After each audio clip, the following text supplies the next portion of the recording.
That is what we want. Are we safe? All right, so that's what we are looking at this afternoon. And thank you so much, and a warm welcome to all of you. Dr. Katindi, over to you. All right, thank you very much. So if Paige is online, she could let me share my screen so that we start. I think I'll just wave the African way since we can't greet each other, and then I switch off my microphone. Before that though, before I'm given permission to share screen, I'm just wondering, who can give us, who can give us a recap of what you remember about last week?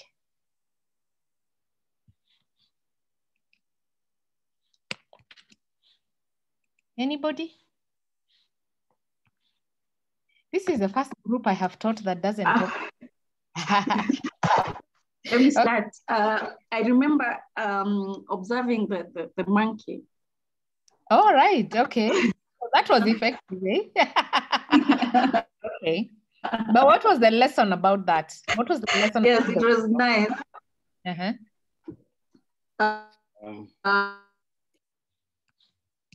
The lesson was about our let's not get lost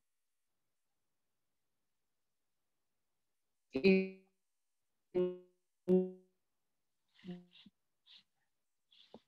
Okay, Susan, your mic, I think you're breaking off a bit, but I think we get the point. Focus, let's not get lost in concentrating on one thing and not maybe looking around. At the same time, let's not look outside too much that we are distracted from what we are supposed to do. All right, anybody else with any other recap? Yes, Dr. Ari, I also remember as differentiating between witchcraft and the science of foresight. Oh God, the things you picked, okay. Good, that actually, yes, spiritualism is a part of foresight, but it's really like a spectrum, right? And so ours is very scientific focused. Thanks, Mike, for that. If you are Kamba, like, actually I'm from Kitui, so half the time when I give these talks, they're like, or when we do scenarios exercises with people, and some things begin to show up, they're like, iyo kamote, nayo, yeah. So you are right in that regard. Anything else, anyone else?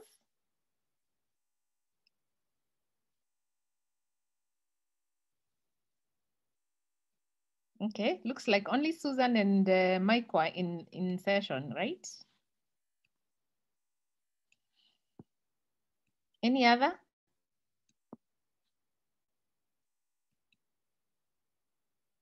I'll pick people, I'll pick names. Ambrose, are you online?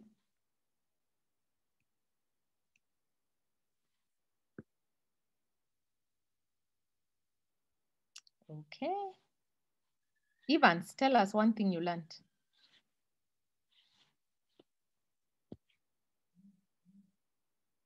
Hello? Yeah, this thing is not unmuting.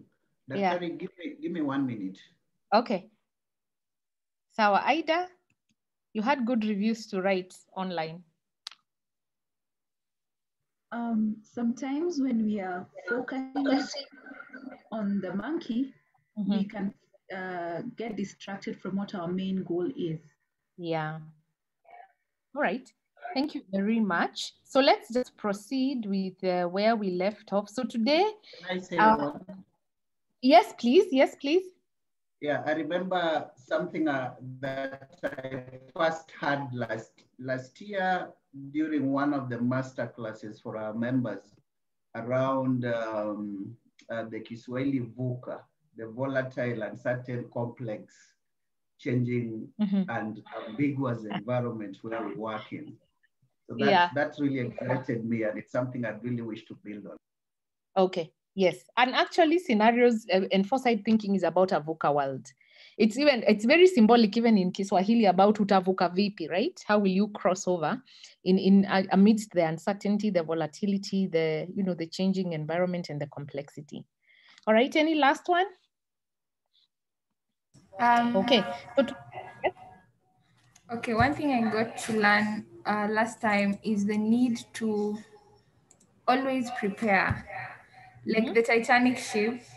They thought that they were well prepared for any circumstance at the sea, but they did not know that the iceberg was bigger below than what they would see.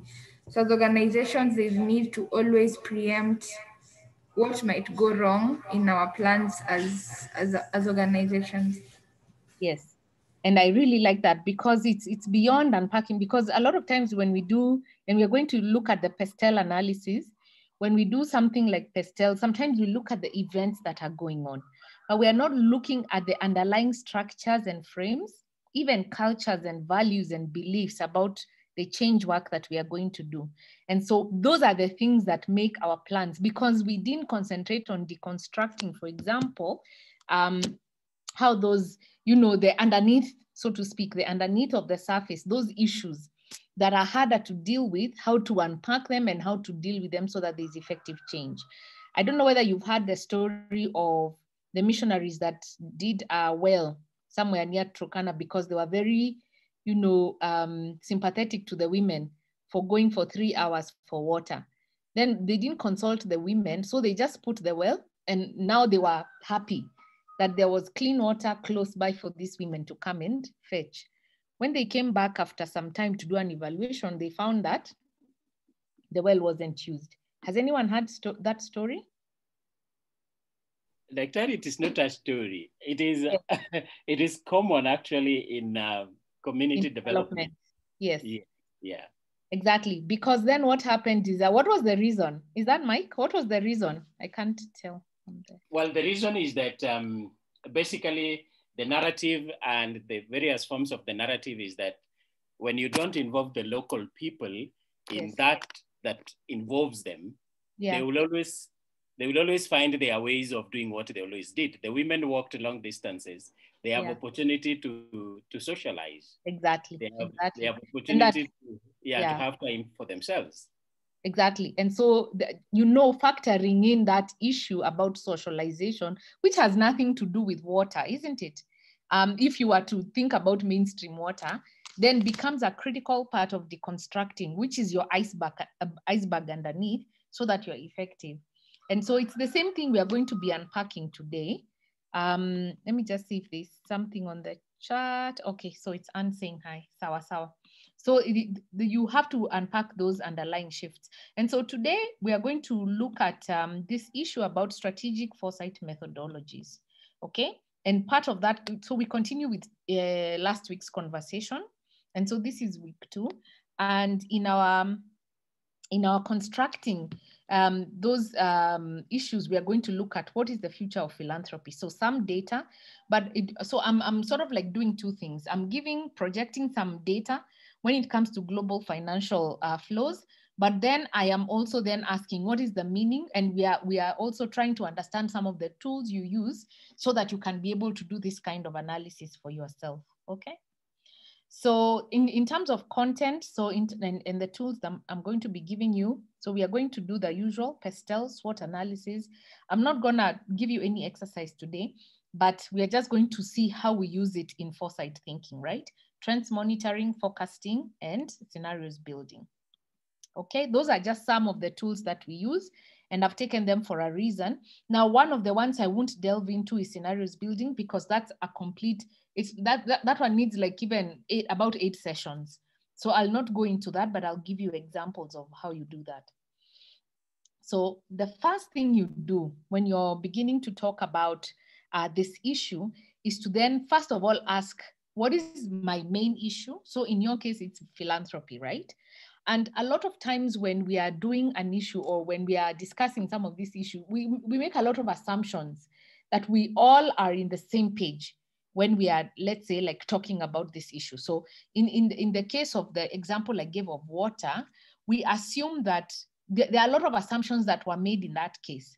And so one of the basic things that you have to do is to really look at what parameters, what is the context of the issue I'm dealing with, okay? And we will cover this issue of context much in next week, because it's what we call systems thinking, okay? So you situate your issue and define it so that you make sure that there's a common understanding.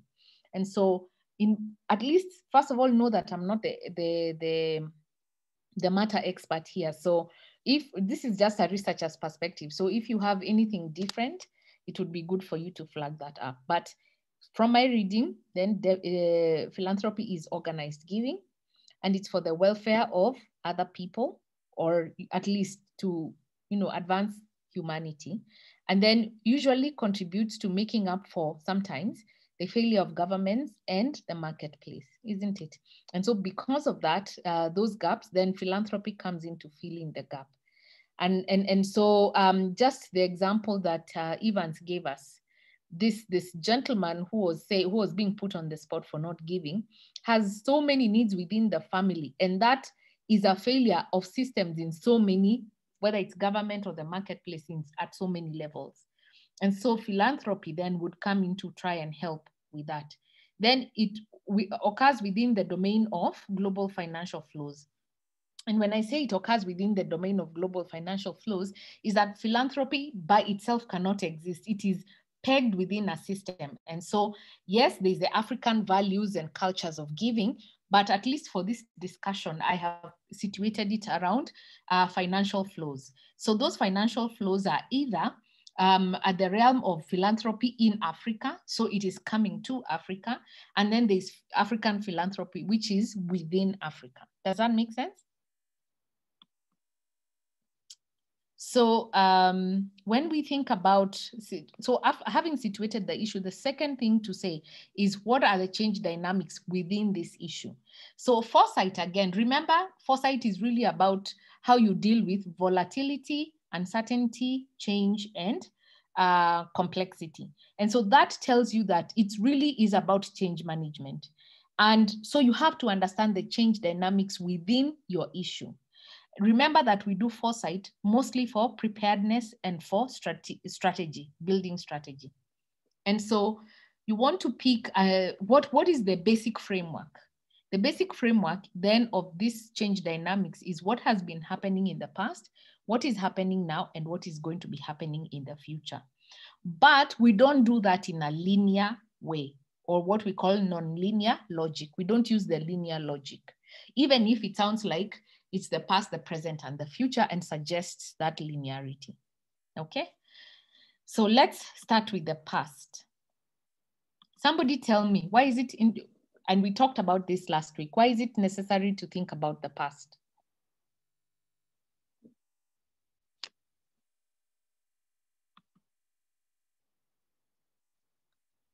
Anna, why is it necessary to think about the past?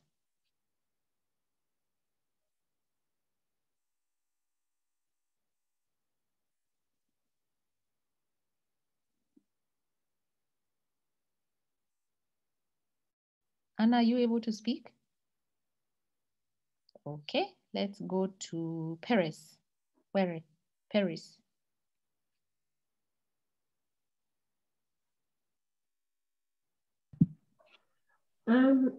It's important to, the only way you can understand where you are now is by understanding where you're coming from and exactly. The challenges that you faced. Yes. And that's very accurate. You can't describe where you are unless you know where you've come from, isn't it? And there are dynamics of the past that then help situate you at where you are. Philip, anything to add? You guys have refused to volunteer, so I don't know how to teach a class without people talking back, so I'll just keep asking you. Philip? Thank you. I stepped away a bit, so I don't know the meat of the conversation right now. Okay. Yeah, so I'll choose to listen first. Keep eye out. Thanks. Anybody else? But I think Paris has really mentioned it, that the reason why we look at the past is so that we can understand, it helps us to situate ourselves in the present. And one of the things I think we want to do in this exercise is to ask ourselves, and in futures thinking is to ask, what is the weight of history? And the reason we say the weight of history, if you remember last week's class, is that the past does not necessarily continue in the future, but the things that are happening now are as a result of it is the impact of the seeds that were planted some time back. All right. So, and the reason we call it the weight of history is because yes, it gives us what is happening now, but sometimes it can be like what can I say, like a hindrance to change. Does that make sense? It can be a hindrance to change. And the reason for that is because it's familiar. And many times change is not easy. Remember, I don't know whether you've seen that illustration that people are asked, how many want change? Everybody raises their hands up. How many want to change? Everybody's hand is down. Why? Because we like the familiar, we like the comfort zone. And so we call it the weight of history because it is familiar, and a lot of times it hinders change. But so these drivers, what we call the drivers or the issues of the history that we want to revisit, help us to understand the past. And to recognize that weight of history, we can consider what happened and what can we learn from it. So the most important thing is learning. And a lot of times we don't learn from history. A classic example is COVID. And I just want to ask you, if you think back, and I don't know whether you've done an analysis of COVID, what lessons can we learn from other catastrophes that have happened in the past? Or maybe we didn't even learn from those catastrophes, which is a classic example. You may not have lived it, but you could have read about it.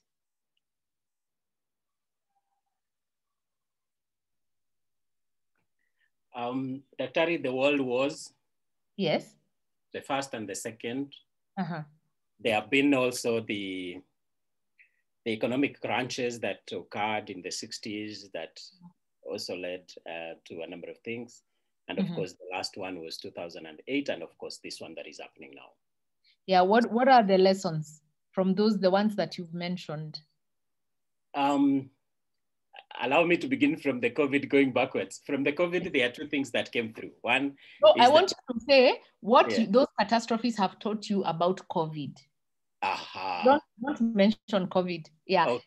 What lessons can we pick from the world wars and let's say the financial crunches? There is need to be prepared. Okay.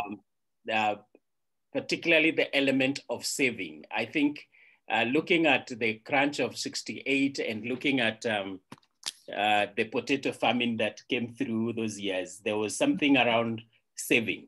But secondly, there is something around good neighborliness and community mobilizing, that what we come to call social capital these days. Yeah. That when you had to build good social capital, then you could always have someone to hold you back.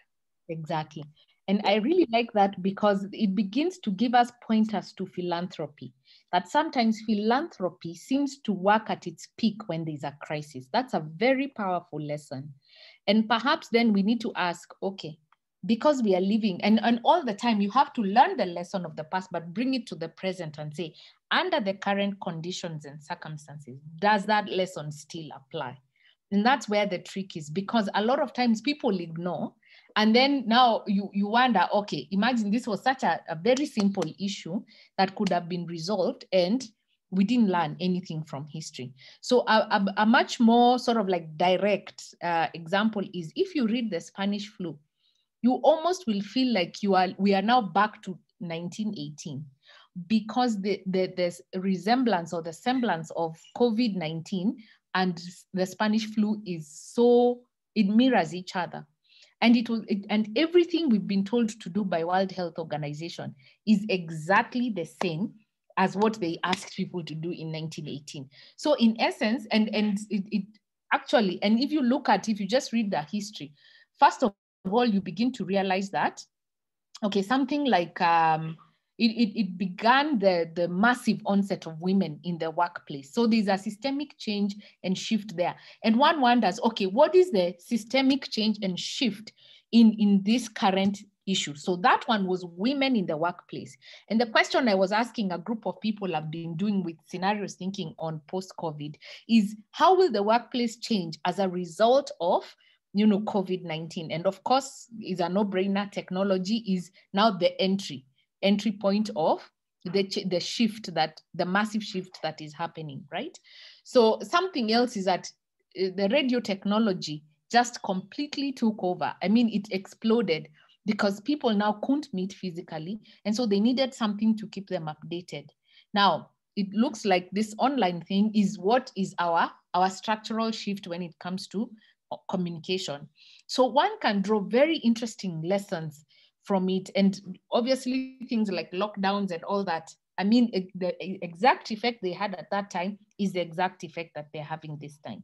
And so we need to ask ourselves what happened and what can we learn from it, and what are the deep structures of the past and what are their implications now and in the future. So you want to understand that past and ask yourself, what are the seeds that were planted that time that are beginning to show up now? And that the idea for understanding history is to, yes, make sure you learn, but also make sure that you are not using familiarity to get in the way of resisting change. So let's look at some examples that one would want to see. And I just look at an example of overseas development assistance. And maybe we can have a small discussion about how does it change philanthropy. So this is from, OECD publications. And it says that the onset of this model of aid, this development assistance started in what Mike is rightly calling the post-war period. And because of the kind of devastation that was going on, there was need to rebuild, okay? And so this post-war economic growth was considered, and there was this thing about let's give for the sake of humanity. And so there was this ODA to GDP was about 0.7%. Then in the 70s, it began to pick up. And in the 70s, the crisis was the oil crisis, where a lot of some of these countries, particularly because of the dependence on oil, really shrunk quite a bit of important economies. And so ODA, you can see, grew quite a lot to by 38%. And then you can see in the 1980s, there was the issue of the debt crisis. And of course, a lot of the countries, at least in Africa, had now gotten independence, and a lot of them had all these ambitions and were over, because of the goodwill that they had, they were really borrowing quite a lot. And so they were in debt, and this high debt defaulting, because now they were not being able to pay, led to a negotiation, and debt again went up by 22%, okay?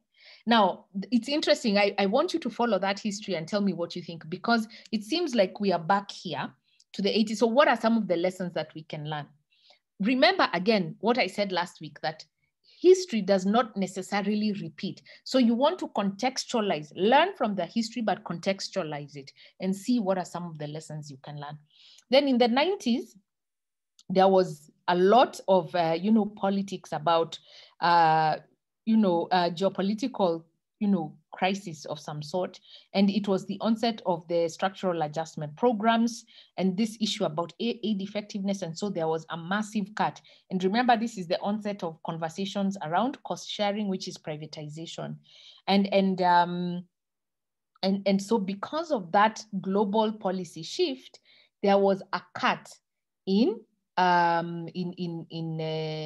borrowing, and ODA reduced by 19%. But in 2000, then, of course, a lot of African countries were impoverished because of that. And many people lost their jobs, and really life was very hard. And so the onset of millennial development goals came with a negotiation, a policy negotiation for, poverty has intensified in the 90s because of this global policy. So what do? We have to end poverty, or we have to reduce poverty. In the MDGs, it was we have to reduce poverty. And so because of that, then ODA went up by 60%.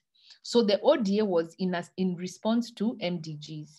And now in the new framework, of course, and we're going to go through the 2015 global financial conversations.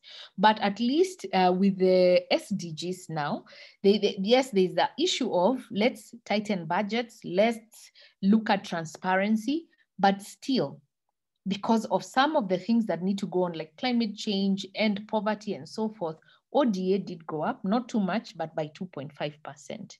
Okay. And of course, a lot of it is also going into the crisis funding, refugee crisis and other volatilities that have been happening, the tsunamis and others. And so the shift, then the global shift in focus has been poverty and trade. So I want you to tell me, knowing that history, what does it begin to tell you about philanthropy? And I'm sure this is something you already know because this is your profession. Anyone? James Gatere, karibu. Thank you. Sorry, I was in another meeting. Okay. When did you come in? I've just come in 2 minutes ago. So. Okay, so we let you breathe. Okay. Let me breathe, please. Sawa sawa. Lillian?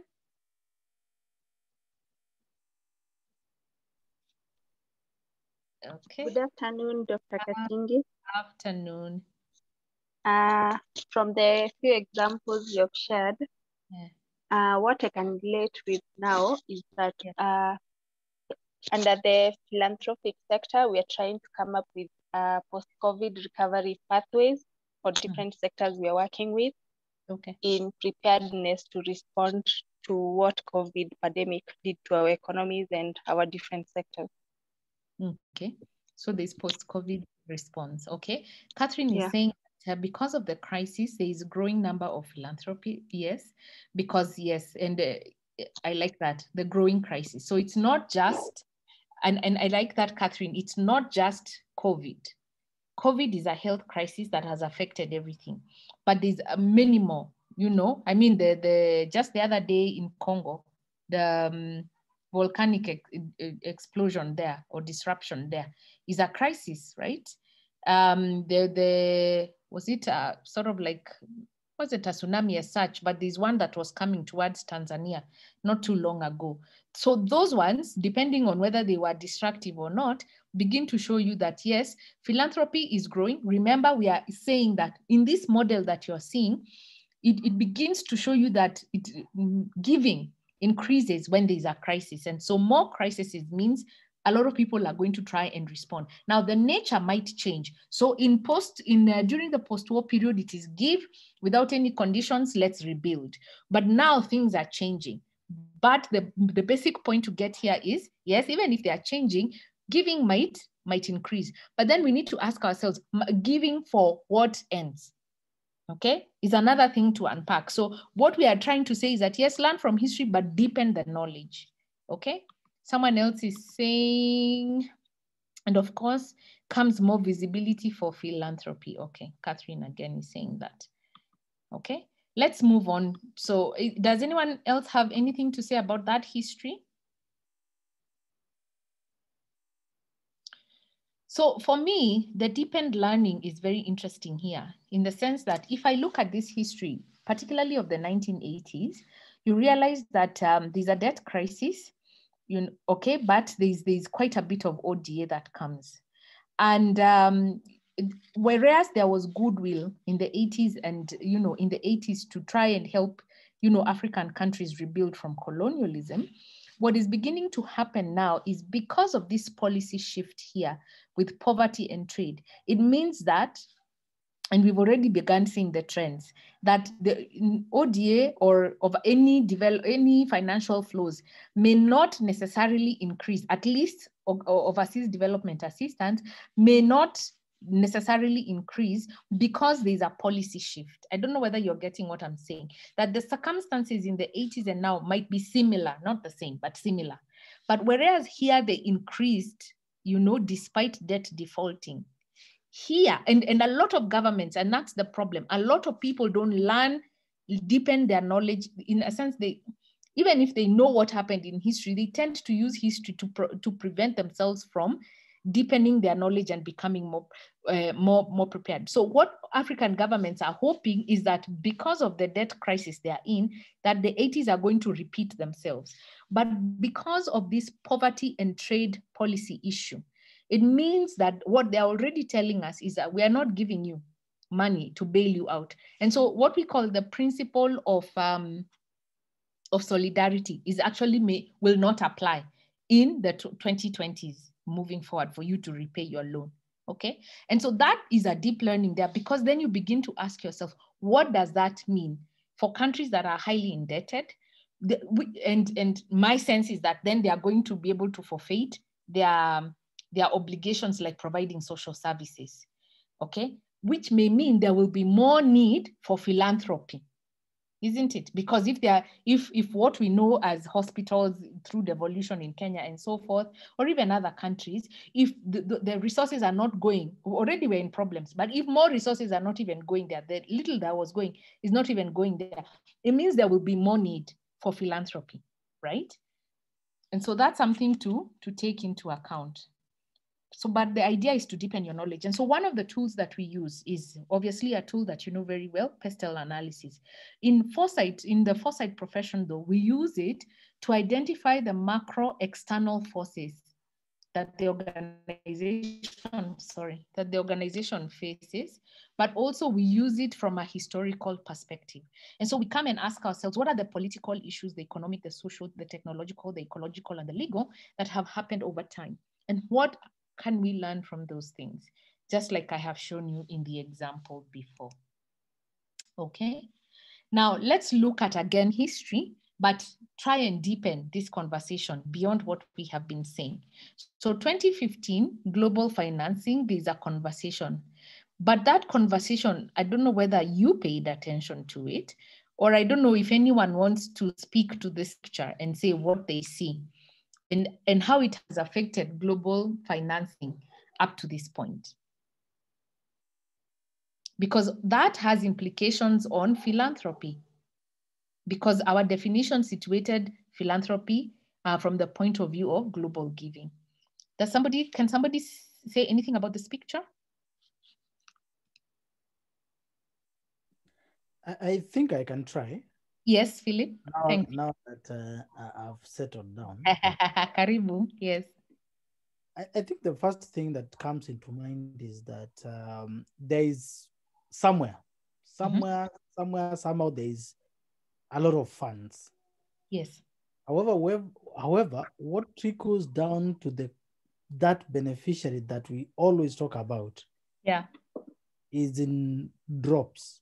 It's like a drop in the ocean, and therefore most of the money goes to INGOs and you know, the NGOs, and therefore, you know, there isn't a good transition to local organizations and the right holders, rather the beneficiaries, so to speak. Yes, and this was the conversation in 2015. Part of their unpacking global financial flows, they were saying that, I think I see a comment somewhere. Mike is saying they're coming into the ODA process of many middle persons, the cartels. Okay, Mike, you will sort of like elaborate that. So what happened is that part of their analysis was that if you look at history, a lot of the money has been, yes, coming from the parent country. Okay, so this is the parent country's donors. Okay, then the money was channeled through INGOs. So your Oxfams and others which had multiple, you know, country offices around the world are given the resources to try and distribute. And each resource, of course, had their own sort of like objectives. Now, if you look at it, then they channel that money through local NGOs, not local, but national NGOs, right? So you can see the container, you can see the amount of wastage that is going on. Whereas this is a bigger container, you can see that, yes, the flow is there, but there's quite a bit of wastage that is going in. You can see at the NGO level, there's some money that is not being used too effectively, if you can see that. And there's also quite a bit of wastage, right? So this, of course, the reason why the buckets are smaller is because this money is redistributed. While this is one person, it's redistributed to more INGOs, to even many more NGOs. Then the local NGO gets it in a cup, right? And when they do, by the time it reaches the poor person, I mean, like you're saying, Philip, is that, of course, it's a drop in the ocean. And that's why development financing, in their view, wasn't like they've been giving if you do an analysis of the 60s up to now, it hasn't really effectively ended or resolved the issues that they're giving towards. And so one of the biggest conversation was that we need a shift from how we have been giving. If I could go back to the diagram, then the discussion was that when it comes from the donor agencies, we need to try and see how we can eliminate the middle people, in this case, the INGO and the NGO, and go straight to the public. And so these three, in a sense, the question became, how do we eliminate this so that we have an efficient way of getting these many resources to this person? And of course, if you remember around that time, a lot of the organizations, like for them to justify why they should get money, like Oxfam, they actually relocated to a third world country, because a lot of their reception of the money was, they were situated either in London or wherever else, which is not a poor country. And so part of them justifying why they should be the ones receiving the money was to transform themselves to a local NGO. That way, they still justify why they are getting the money. Okay. Now, one of the things that these donors realize is that this person doesn't have the capacity to meet the demands that they need here for them to be able to account for the resources. So they realize that they still need at least one go-between rather than three. They need one go-between between the donor and the public. But there has to be a very clear demonstration for value for money. The other thing, so what are some of the value shifts that happened? The first one is, rather than have poverty, we need to end poverty. So from MDGs to SDGs. And so it meant that we should not give money to low, medium income countries, and that any assistance has to be absolutely in the places where it is needed most, which is the least developed countries. So those get preference. And you notice that 2016, 2017, a lot of international NGOs that were situated here, Norwegian Church Aid was one of them, because they were my clients when they were closing. They actually were told, nope, relocate. Kenya is already low medium income country. So relocate to places like Somalia, South Sudan, and other places where there can be demonstration that it's a least developed country. And then obviously then that means poverty gets more prominence than democracy. And the reason for that is because we can deal with democracy by dealing directly with the government. And even then it's not our business, right?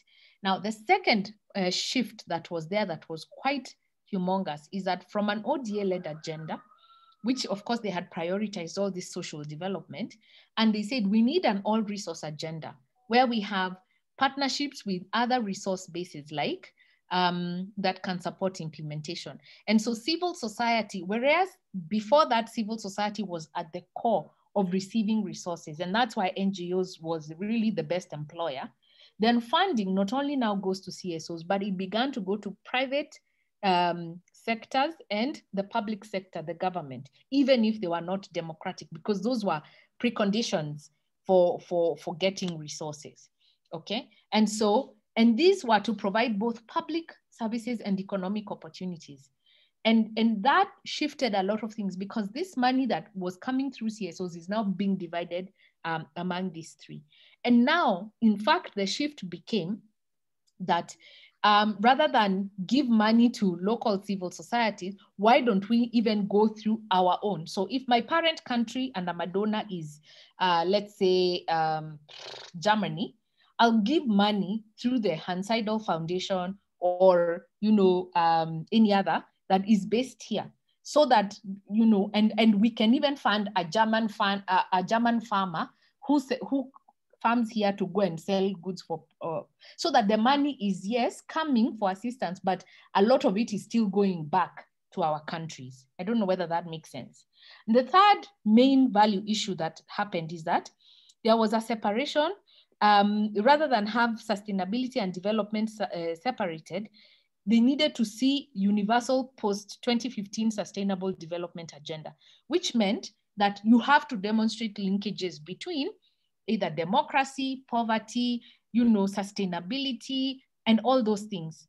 So our project design became even much more complicated, okay? And so for you to receive any funding, you can't just say, I'm speaking to democracy. you have to show how that in a sense leads to poverty reduction, how that leads to sustainable economic growth and etc. So for eligibility, you need to demonstrate the linkages. But what are the implications of that? I don't know if anyone wants to give it a go. What are the implications of that?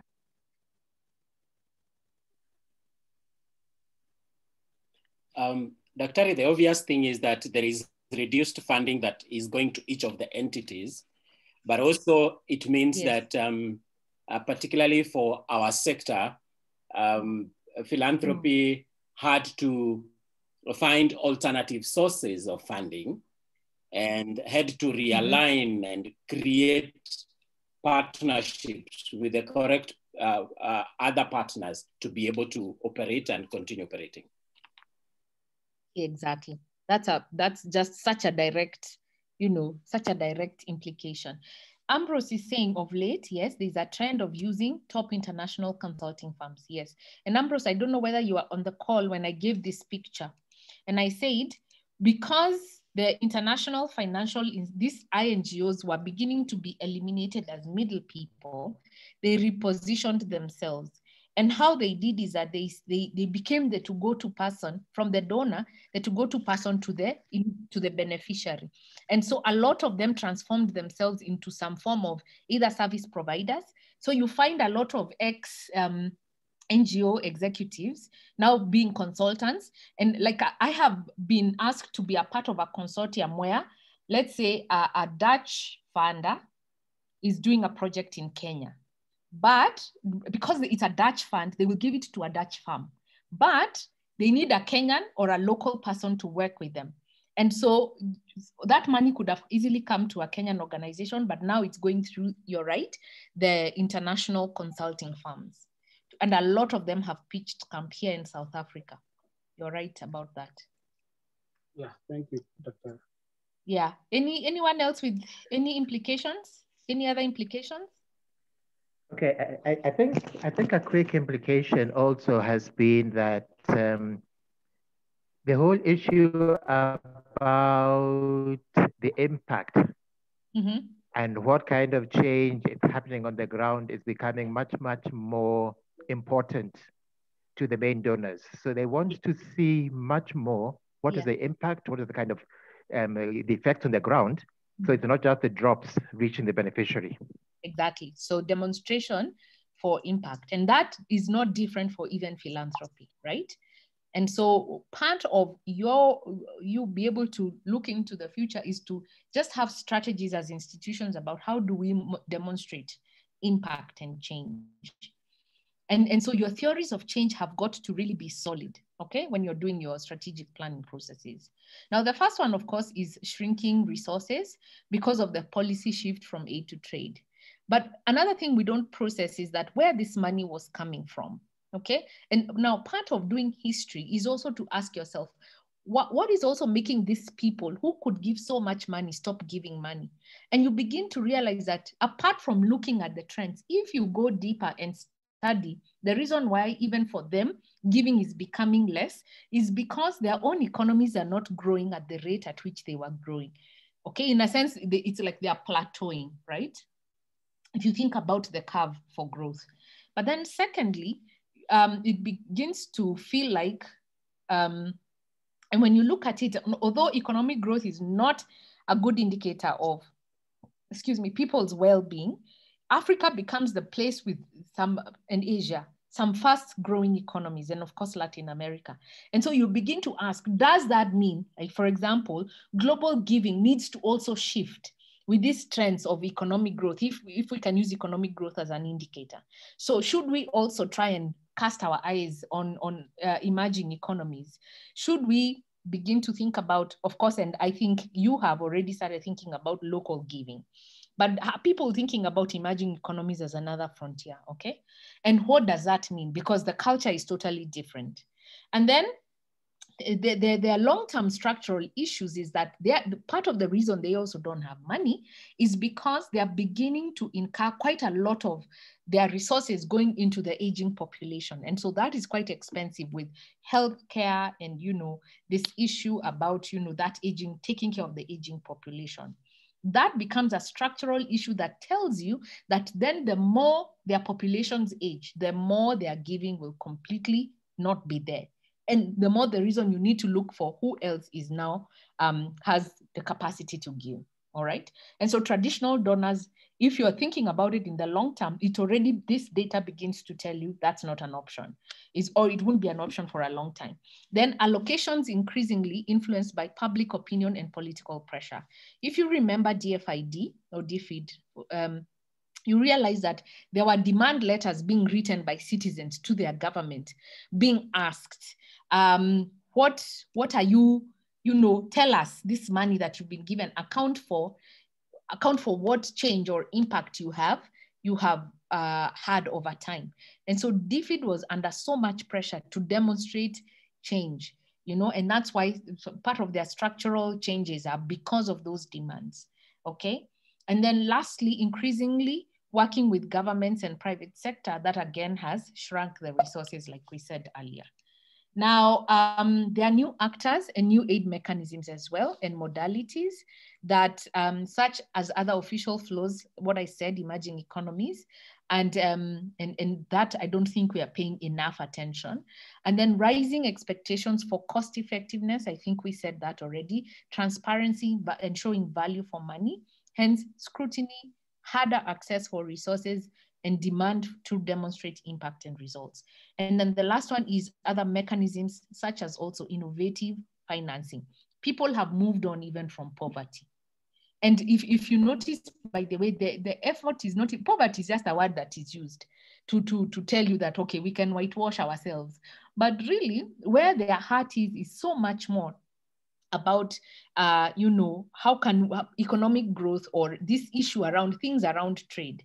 And so this innovative financing, solidarity initiatives, whether it's around human rights, but even that is they're not paying so much attention because of the shrinking civic spaces as such. And this issue about pooled funds to think about climate change. And so the point is that we may need to think about our philanthropy. And yes, because our philanthropy is really about humanity, and sometimes we go to the social sectors a lot. And my point, I think, is to ask, what is the interface between the traditional philanthropic sectors we have invested in, and how do we interface that with these emerging issues that where the money is, okay? Innovative financing, solidarity initiatives, and so forth. So my view is that going long term, that's something that we will need to factor in for you to be able to still remain relevant as a sector. And then if you think about the implications on actual funding, you can see that because of that policy shift, Tanzania lost by 17%, Uganda increased. I'm gonna ask you why, but let me put the cat in the bag still. Rwanda increased, I'm gonna ask you why. Burundi decreased, I'm gonna ask you why. South Sudan increased and Kenya decreased. Somebody tell me what they think about this pattern. It's a policy decision. Our Pestel tells us that those decisions were made in 2015, and now we are seeing the consequences of funding. Who can try and explain any of those trends here?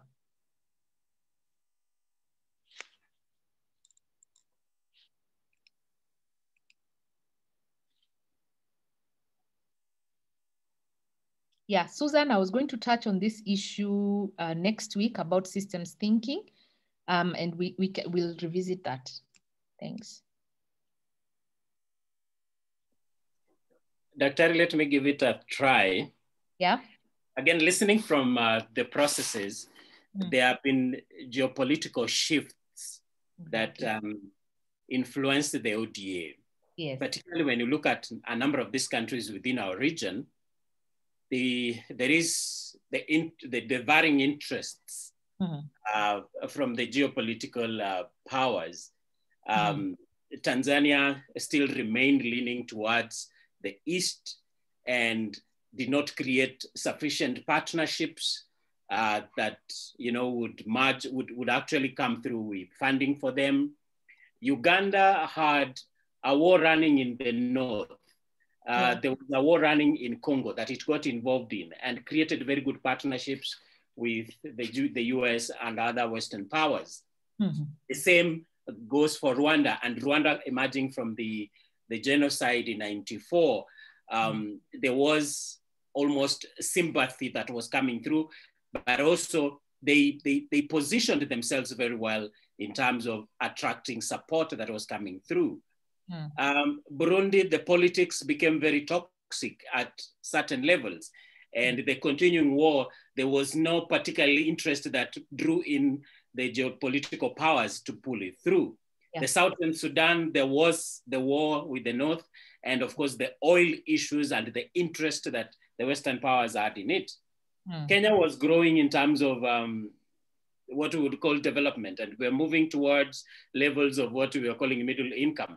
But also the politics in the country had also gone to toxic levels, and there was always the fear of partners and people putting in their money.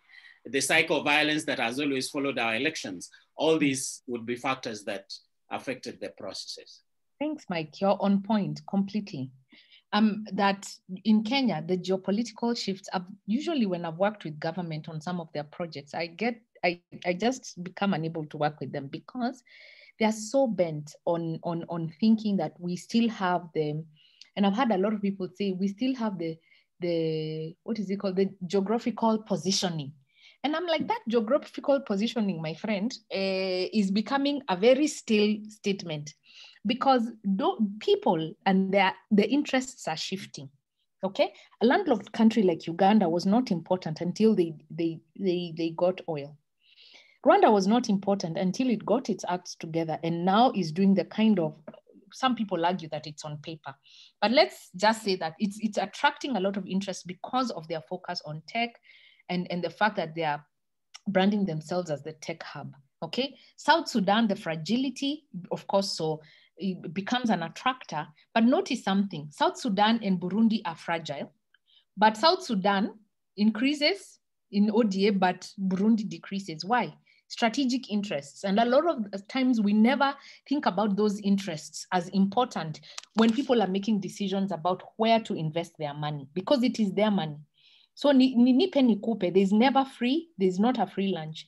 And so you can see Burundi, because of all the crises they have been in, but no strategic reason why anyone should invest in them, their ODA goes down, but South Sudan increases, of course, because of the oil fact. Kenya and Tanzania, middle income, or rather low medium income country, and poof, you just dropped off the radar quite a bit. And so those trends are important for us to keep saying, okay, what then does that mean for us as recipients of some of these resources that go into philanthropy? Now, so we have dealt with how you can use the past and how you can sort of like deconstruct the past to deepen your learning and to carry that forward. The second one is what we call the push for the present. And these drivers influence our current thinking and how we comprehend the current reality, okay? And to recognize the push of the present, we can consider what is happening now and how is it changing. Now, I will pause to say that a lot of times, again, like we said, we ignore the historic facts and what they're doing to us. The other thing is, again, sometimes we can be so caught up in being so superficial about what is happening. We are not, somebody mentioned the iceberg. We are not looking at what is underneath. And now let's look at the push for the present. How do you deconstruct that? One very obvious way is using your SWOT analysis, but not the classic case of, I have seen consultants do SWOT analysis of, so what are your weaknesses? Then you list, but there's not a lot of thought that is going into it. And the point for these discussions and for foresight thinking is that please make sure there's a lot of deliberate, in-depth thinking about some of these issues. Now, somebody tell me from last week's lesson why in a SWOT analysis, our focus is on threats and opportunities. If anybody remembers last week's lesson.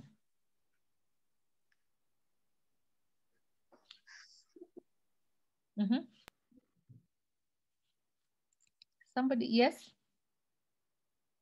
Ida, oh, did you? I think it's because when you look at your strengths, you're looking at yourself, you're internally introspecting. Exactly. But when you use the threats and opportunities, you are opening up yourself to what is coming at you. So you save yourself from the danger of the single story, I think. Yes. Because you know what's in the past and you know what strengths you have. But when you look at the threats and opportunities, then you're awake to what is coming at you. And so you're able to recreate the future you want to see. Yeah. Excellent, Ida. Remember, what destroys an organization is not what you can control. It's what you have no control over. So the threats and the opportunities which are external are what you need to be paying attention to and deeply analyzing. And because you're not in control, it's not so that you have it's not so that you try and figure out a solution. It's so that or rather a solution to solve that problem. It's for you to figure out a solution for how you position yourself so that when the issue comes, it doesn't hit you hard. But in a sense, it even repositions you to a bigger advantage. Okay? If you think about lightning, it's where do you hide? Do you hide under the tree where the lightning will come and cut you into pieces?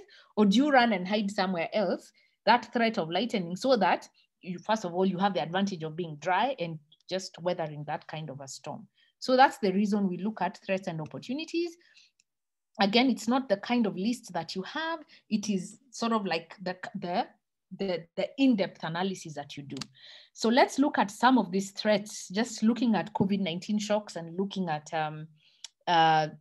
the issues of global financial flows. So remittances, and we shall see the proportion of remittances in relation to, philanthropy and other forms of financial flows. You see, remittances declined because of COVID by 20%. And yet you will see from the data that it actually is one of the biggest ways in which philanthropy happens. So the point to do is to unpack, what does that threat of this remittance reducing, what does that mean for your sector? Okay. Foreign direct investment was projected to go down by 25 to 40%.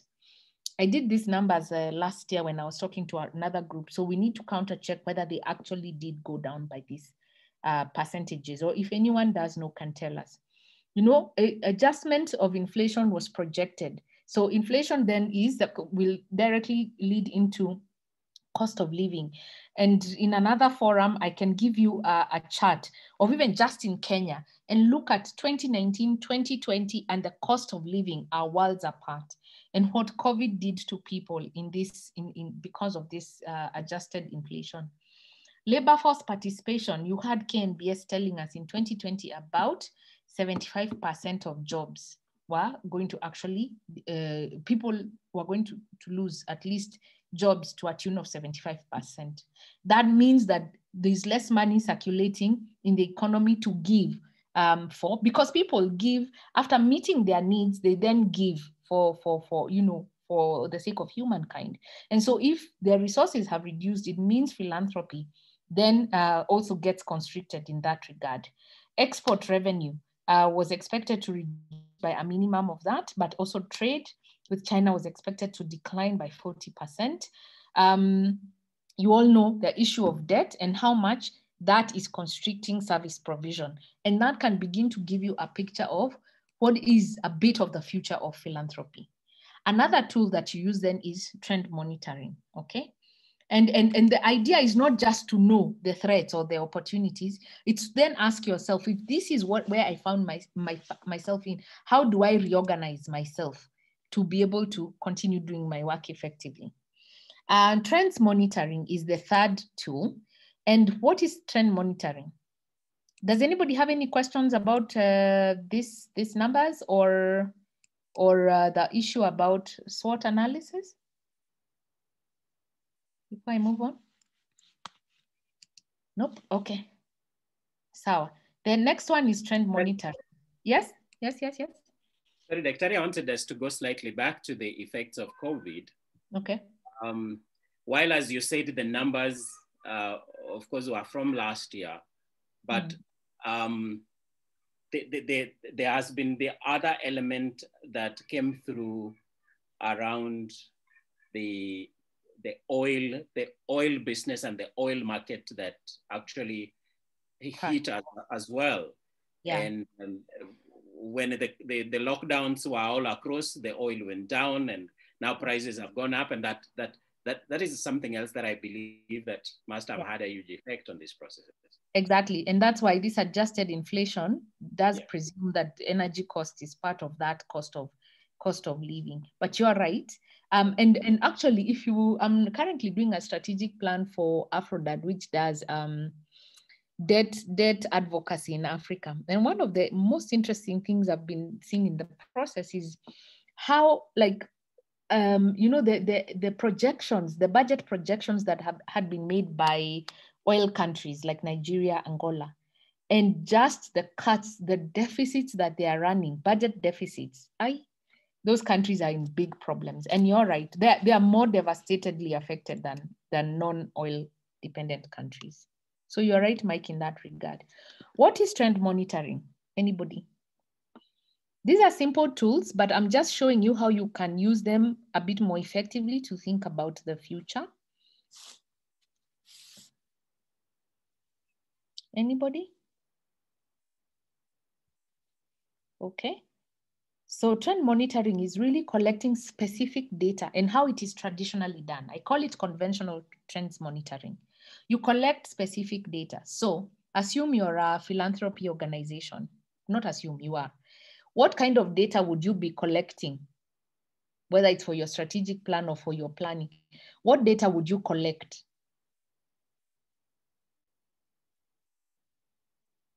When you're analyzing so that you make decisions. It's not a trick question, guys. Let's see who hasn't spoken to me. Anthony Wafula. Hi, karibu. Asante, I came in late. That's why I've been listening for quite some time. Okay. Yeah. All right. But at least you've used data before to do a bit of your work that you collect as an organization. Depends on what you're working on. Trends of our backup funders and which areas they are actually concentrating on. So you look at the trend over a period of time, and then you can project and see they've been cutting funding in this area, and then you check back your strategy and see, are we aligned or do we need to change anything or not? You see, I picked the right person. Exactly. You align based on, of course, it depends on what you're working on, but let's say your primary issue is funding, right? You will ordinarily look at your funders. Then you look at what have they been funding over time, what is their strategic plan saying, then you align and maybe use that as a decision making, as a way of making a decision, right? About what you're going to focus on. So sometimes a lot of it is quantitative data, and it's done to understand what is going on. So you're looking at what Anthony, you have said very eloquently, you're looking at what has the pattern been so that you align, okay? But now I want to challenge you to think about trends monitoring in a different way. But before I do that, I want to show you. So Anthony, for example, will come here and say, fine, let's look at, assume this is us now. And we want to see, okay, who are the donors? Where has the money been going? And so you can look at this and say, okay, a lot of money is going in Africa, so I'm in the right continent, okay? Then you can look and say, okay, let's disaggregate this money that has been coming to Africa. What are the patterns? You can see, for example, this one which is private investments, okay? This 513 really used to be like second last in the 90s, private investments in Africa. But you can see that over time, it has really grown. Then you can see, for example, that remittances, which is this orange one, again, used to be third last, but now it has gone to second place. Okay, you can see, for example, that official flows, ODA, used to be the highest, but now they've gone to number 3. And that already begins to tell you, Now, philanthropy, you can see, philanthropy if you look at it from a traditional sense, it's mnapewa zile zimebaki after we've met our priorities. So it has always not, you know, but it never used to be that thing. But now it has become a thing. It's growing. Goes slowly, but it's growing. And so these trends begin to tell you that perhaps I need to make a linkage between, you know, this philanthropy work I do and private investment, because that would help me to tap into these resources that are beginning to grow exponentially. Okay, so those trends can help you make decisions. Now, let's even unpack this a little more. Let's unpack this a little more. And now what I'm trying to say is that when you look at it cumulatively, there's the story you get. But for you to get the full story is what we call disaggregated data.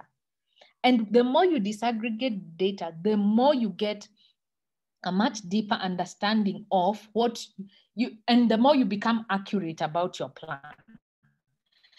So let's, if you do your ODA, for example, ODA, it was about, here it's I think 22% in 2010, and it has about 20, so it has only increased by 1%. So it begins to tell you that chances are that even if here we are saying that it is growing, where is ODA? ODA. You see, it used to be not so much, it's growing, but you can see it's not growing exponentially like the issue of private investments. And when you see that, it tells you that ODA probably, you know, yes, traditional way, source of funding, but it's not growing as fast as it should. And you can see between 2010 and 2020, you can see it's only grown by 1%. Let's look at remittances though.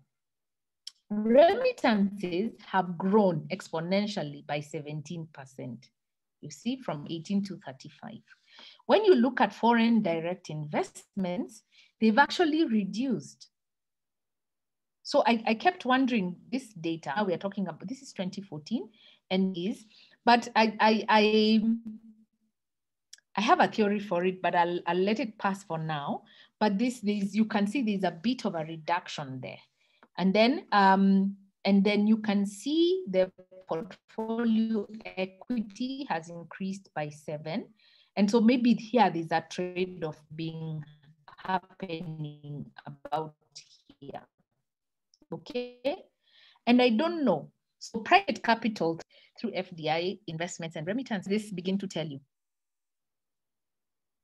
What does disaggregating the data tell you that this did not tell you? That this graph didn't tell you?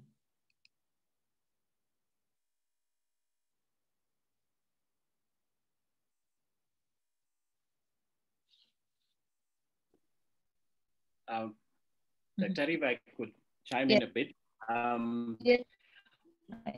One thing that is clear is that there is a shift in the focus, that the sources of funding may remain the same, but in terms of the investments are getting diversified, and they are starting to look at other things that possibly interest them much more, or possibly give them more returns than the traditional ways they have done things. Precisely.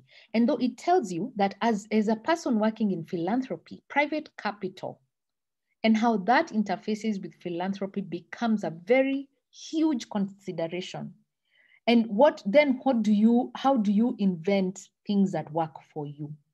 Because remember, there is an issue in our PESTEL, there was an issue of a policy shift. And the policy shift was from aid to trade. And we are already seeing the implications of that history in today.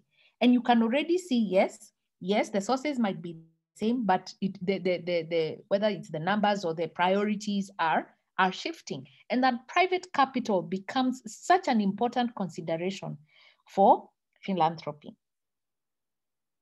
Now, remember, private capital is not easily negotiated like other forms of the traditional forms of philanthropy that we were getting, right? And so that begins to ask you, what is the culture shift or the value shift that you have to have as an institution that is doing philanthropy in that changing context? Okay? And those are the things I need you to reflect about and perhaps voice them either to us or to yourself.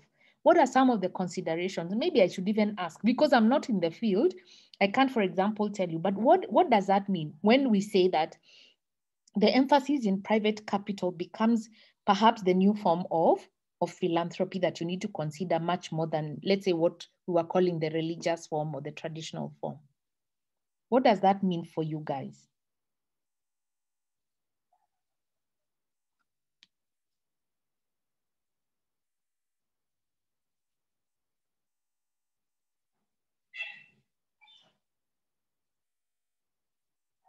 This is where we begin now trying to look for solutions. That's how we build strategy.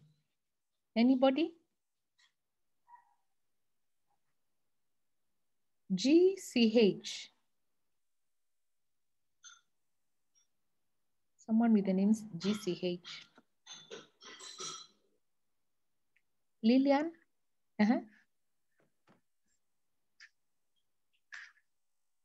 Ambrose? Yeah, my take would be for us in philanthropy is we have to be focused.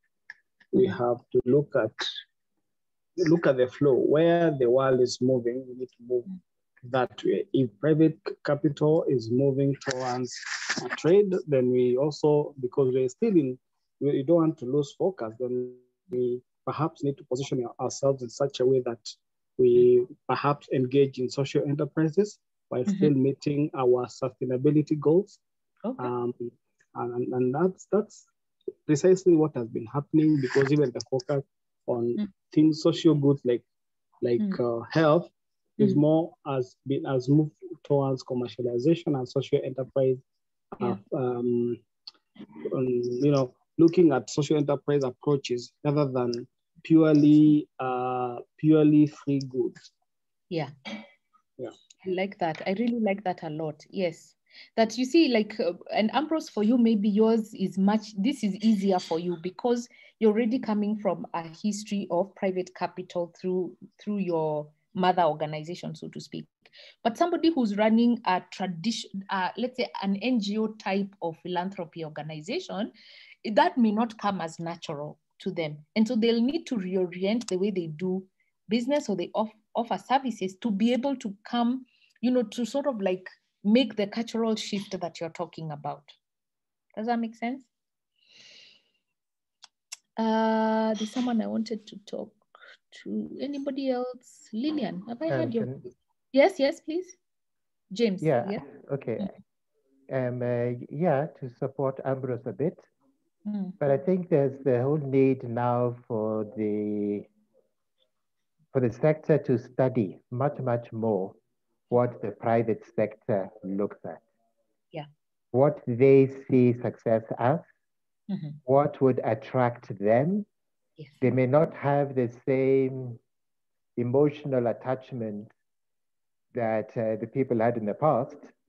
They might be looking much more at numbers. They might be looking at a different aspect. Yeah. And then there's the whole thing about, even for them, their own reputation, what it means, and what is their return on that investment that they are putting into the philanthropy that they'll be looking at. Yeah. So I think there is a call for us to study them. Yeah. And then as you study them, then you know how to reach out to them. And you have to change from what you used to do in the past and learn something new. Thank you.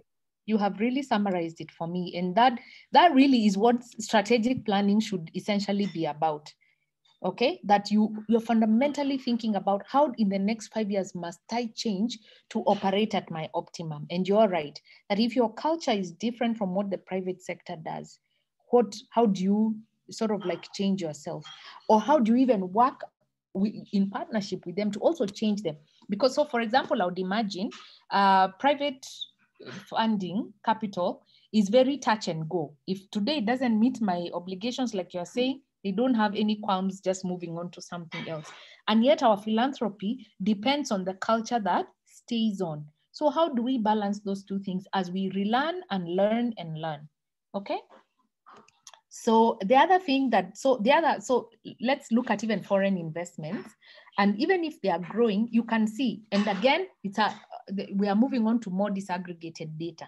You can see that they shifted from extractives industry and they are investing more in the service sector.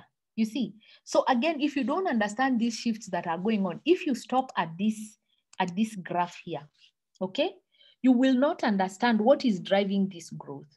So whereas this was driven by, the slower growth was driven much more by extractives, the change in investments explains the shift in that number. And so again, the emphasis is on disaggregated data.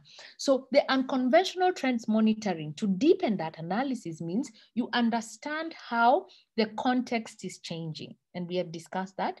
Then sufficiently make connections of why the patterns are the way they are. So what we are saying is that a lot of times our trends monitoring here is the pattern. So you assume that because we made profit, we will continue making profit.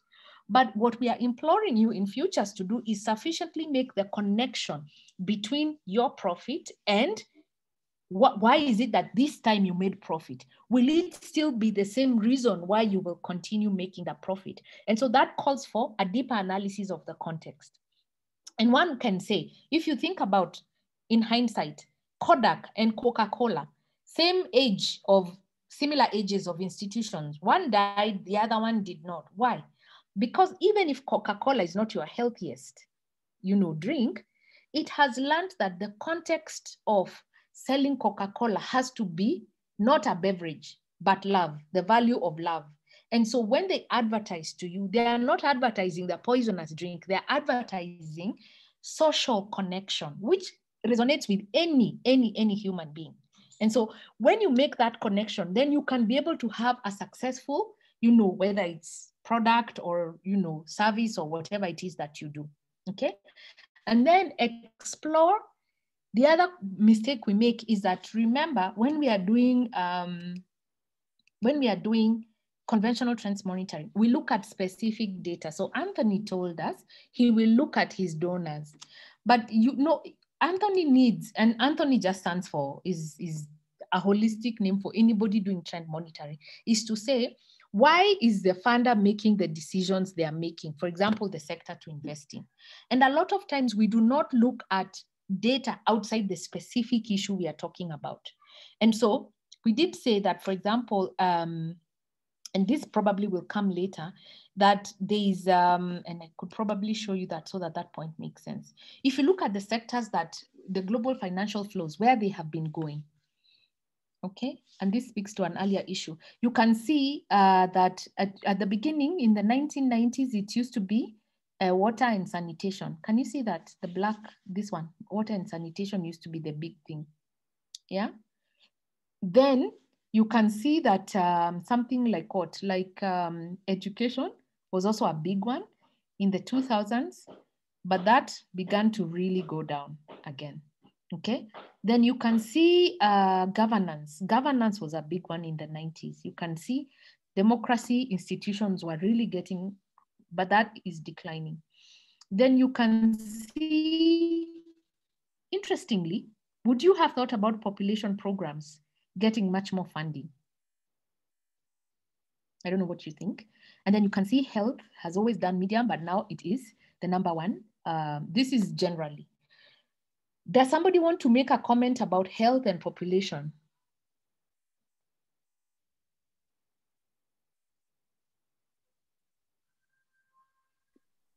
Dr. Mine is looking at, there's been a growing concern in terms of the interdependence between the growing population and the resources available and the quality of health that we are living. Yeah. And so there is more emphasis on quality and increasing the well-being versus merely having numbers. Okay. And then there is the other element of the environment and the context in which we are surviving, looking at climate change becoming a bigger issue too, and the direct impact that has on health. Yeah. Okay, so the issue about population is really about the youth bulge issue. and the world recognizing that Africa is the place where, you know, the youth bulge is taking place. And their biggest interest is what will happen to our economies, because we are having aging populations. So in them, they're looking at their futures and wondering, these Africans who are just breeding so much and having so many young people, where will they live? Where will they work? Partly because our populations are dying off, so they will come. And that's why the issue of migration has had quite a bit of traction, right? And so one needs to pay attention to that. And actually, if you remember, part of the reason in an earlier graph that I showed, part of the reason why Uganda was given more ODA, despite the fact that it's in the region, it wasn't actually the conflict, it's their population structure. It has the second highest population of young people in Africa, after some country I forget which one, in Central Africa. And so that worries them a lot. And part of that money is going to reproductive health issues. The issue of health is rising for two reasons. There's the reproductive health of young people, but there's also the issue of course, this cross-border, you know, issues that COVID could just start somewhere in a village, and then within no time, it stops the whole world. So, and you've seen that with SARS, you've seen that with, which was the other one in West Africa, Ebola. So health is becoming, actually, if you talk about health in the context, the reason why health is being elevated so much is because they haven't found a way of isolating themselves, and our global connectivity is a pain in the neck for them because of these health crises. And so health becomes a big issue. But let's look at philanthropic specific funding, okay? And you can see health again is high on the charts. You can see agriculture, governance again, trade. But one of the things that I'm beginning to see that is interesting is that when it comes, if you compare the same graph of philanthropic giving and things around climate change and sustainability, which is sort of like the new emphasis of where resources need to go, you begin to see that their priorities is on, you know, sustainability issues around, like you said, I don't know who said this, environment, you know, issues around agriculture and forestry, issues around humanitarian aid is because of the catastrophes. And so, and transport, energy, and communication. So for me, this graph is actually not good enough as a graph for you to make as a philanthropy organization, for you to make a strategic decision. Because it already tells you there's another pattern here that is emerging. And this will align with this within no time. And I'm giving you 2 years. And if we revisit this conversation, Max, in 2 years, God willing, you will see that these will have changed to align with this. And so for me, if I was running a philanthropic organization, I would be asking, what is the work I do and how does it align to these new priorities, okay? But the reason I was saying that, I was talking earlier about the new way of part of the new way of doing trends monitoring is to say, if sustainability is gonna be a core, okay? I don't have to just look at sustainability in the sense of pollution. Cities and urbanization is key in that sustainability conversations. And so, and remittances, even when I look at remittances, for example, remittances are growing as a philanthropic form of funding, right? But what if I unpack remittances and I unpack, let's say, urbanization, what does that tell me? It begins to point me to issues of understanding migration, issues of understanding patterns of what is urban development looking like, okay? Including the fact that COVID is actually reversing rural to urban migration, and it's becoming urban to rural migration. And so you need to explore unfamiliar and interesting areas that are not specific to the actual issue that you're looking. And that it's our monkey story. It is, yes, focus, but still be aware of the other things that are going around you. And so because of that, you're consulting unusual sources and you're beginning to get what we call more intelligence that is beginning to help you to sharpen your strategy.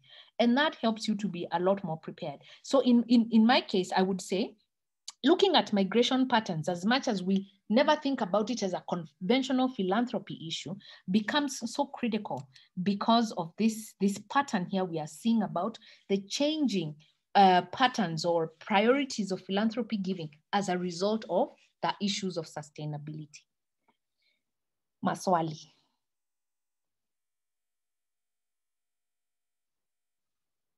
Or any comment?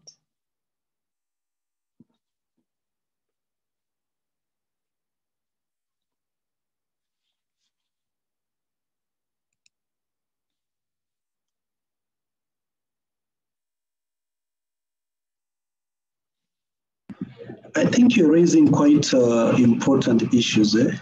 Yeah. At the back of my mind, I'm thinking that, yes, all these trends are being monitored.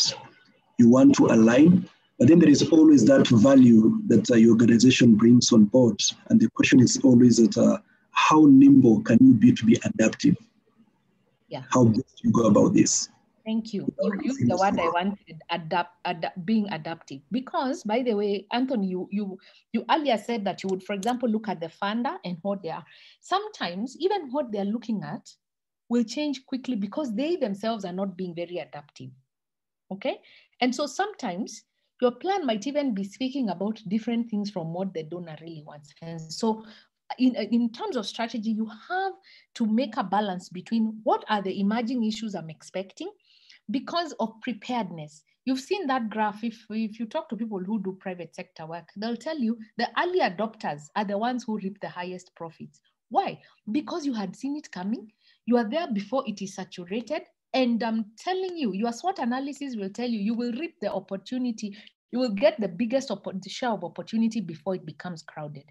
And so this kind of thinking helps you to be an early adopter, but also put in a balance between, you can't always be adapting and right now you have nothing to stand up on. And when I started foresight work, I'm telling you, I was by myself. People were just looking at me and like, what is this woman talking about? But eventually it has become the to-go-to place for that unique level of innovation or unique level of conversations. I'm selling my services here as we go along. Anyways, thanks Anthony for that. Any other person with another sort of like insight?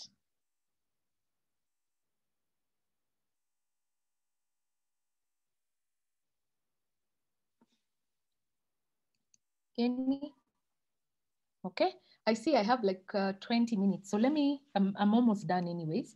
So the other one now, the other last part of the logic is pool of the future. So the pool of the future, these are aspirational ideas. They haven't yet happened, but we can already tell in the short term, we know, for example, that COVID was, yes, at the peak in 2020, had a bit of a stint with it in 2021, but we know we haven't felt the full ramifications of COVID. So there's a future we can expect. Like there's one we can say, what if we get a 2008 economic recession? What does that mean for us? Begin to think about it because it's a near future, sort of like an idea that may happen, and so you prototype with that and try and innovate around that, okay? So these are ideas, prototypes, innovations that are already beginning to drive future change. So you need to start thinking about, for example, how is mobile money happened a while back, but at the onset of it, how was it going to change the philanthropy landscape, okay? So to recognize the pull of the future, we need to consider what drivers of change are pulling us towards a particular future.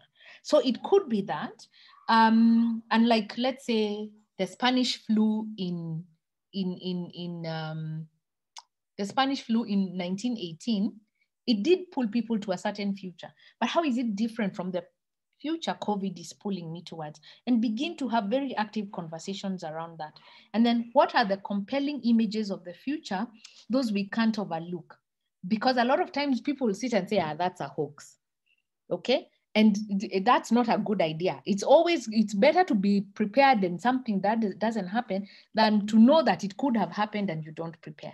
And so what are some of the tools that you look at when you look at the pool of the future? There are some obvious mega trends that we can see around the world. Demographics is a big one that is causing people to make strategic decisions. Things like sustainability is another game changer. So climate change issues, energy sources issues, biotechnology, okay? Technology by itself is another mega trend. And so you really cannot ignore this very obvious, like low-hanging fruits you have with you to work with. So having conversations for yourself about how these mega trends are affecting your work or how to work is a critical discussion. The other tool that I want you to focus on is what we call forecasting. What is forecasting? Forecasting is like future projections. So it's your numbers, but future projections. What did we say last week about what is the caution about forecasting though? What is the caution we talked about last week about forecasting? Okay, I need to shush my children. Hi, kids. Okay, I'm on a call. Okay. All right. Hey, I'm on call. So, get your water quietly. Go play outside. I'm coming, okay? I'm almost done. Hey. Ask Auntie. Sorry, guys. What did we say last week about forecasting?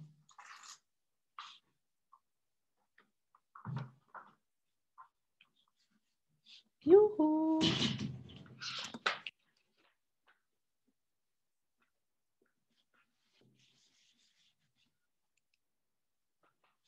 Catherine, Michobo, what did we say about forecasting?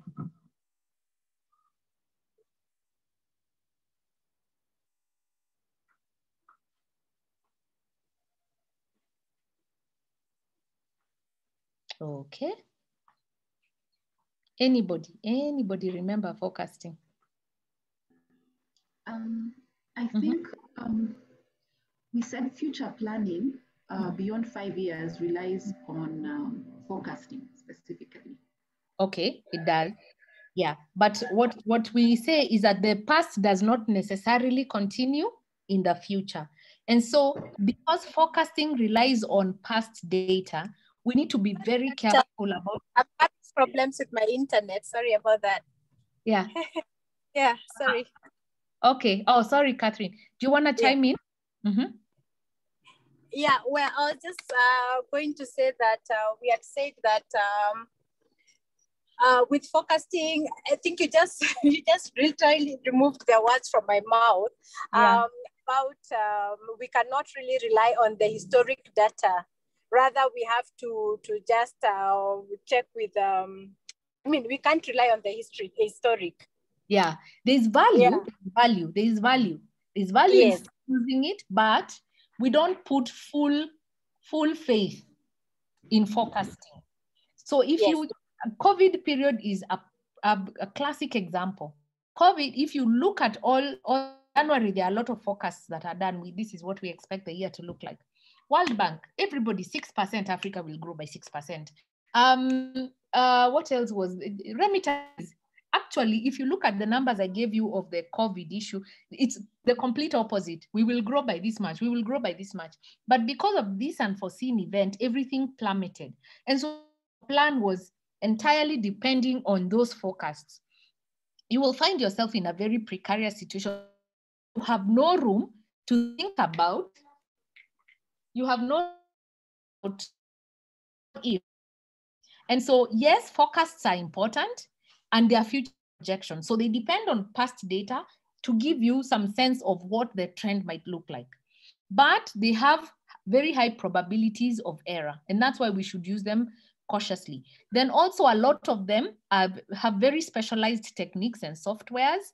And so it's also important to pick that it's not easy for you to come across, this specialized information unless you know someone who's doing it or you know where to get it.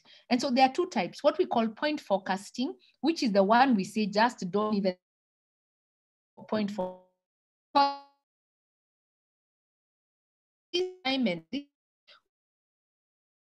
in futures,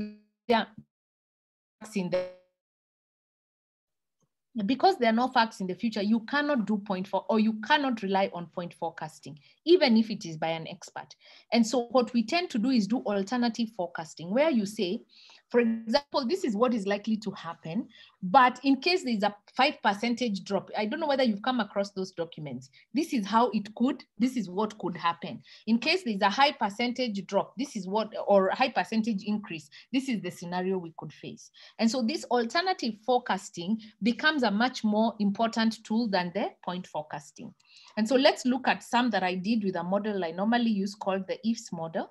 So again, in the interest of, you may not have data on how much debt countries will incur, or you may not have data on how much people will give, but there are pointers to what giving might look like. Like if you look at, Human Development Index, people with extra income are more likely to give if they have a culture of giving than people in so much need. What are they saying about by 2030? Index saying it might actually grow much more than it has been growing, okay? So one way is to say, okay, in the future, giving might increase based on the fact that people will not be as poor as they have been, okay? That's a way of looking at it, right? But it's just a scenario. Another projection might be this productivity, social capital as a result of people's productivity. And again, it's pointing to the fact that, you see, there's a dip in 2021 because of COVID, and this has been adjusted, but it's likely to increase. So on the basis of these projections, you can say, okay, what strategy do I have in place if people are gonna be much more wealthy and they give? But of course, those projections need more interrogation. And at the end, as we finish, you will see some of the values people will be living by 2028. And so on the basis of that, you come and interrogate this, even if they'll have more money. Will they have a culture of giving, or will they have a culture of self? And what does that mean for philanthropy? How do we reorient ourselves in terms of philanthropy? This is my last tool. It's called Scenarios Framework. And Scenarios Framework, I'll just have to invite you for a scenarios exercise I've just finished running for what will Kenya look like? What might Kenya look like post BBI and post 2022 elections? It's a classic example of a scenarios framework. And we have it's stories about the future. And the reason we call them stories is because, again, there are no facts in the future. So those are probabilities based on what I know now.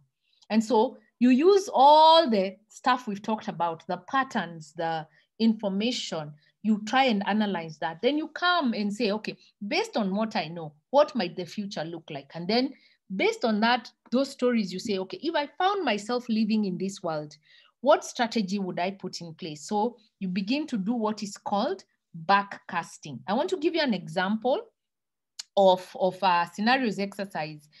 We did my organization, the organization I worked with, and this work is actually online. If you type Kenya at the Crossroads Scenarios for Our Future, it's very fascinating. This was a group of people that came together in 2000, and they started talking about what might Kenya look like after Moi. Can you imagine in 2000? That was treasonable. And then I joined the organization as an intern, and I was asked to disseminate this work throughout the country. So I did 360 workshops everywhere. And I'm telling you, so the four scenarios were that, so they were looking at by 2010, what might Kenya look like? And the first scenario they painted was what they call the El Nino scenario. And in the El Nino scenario,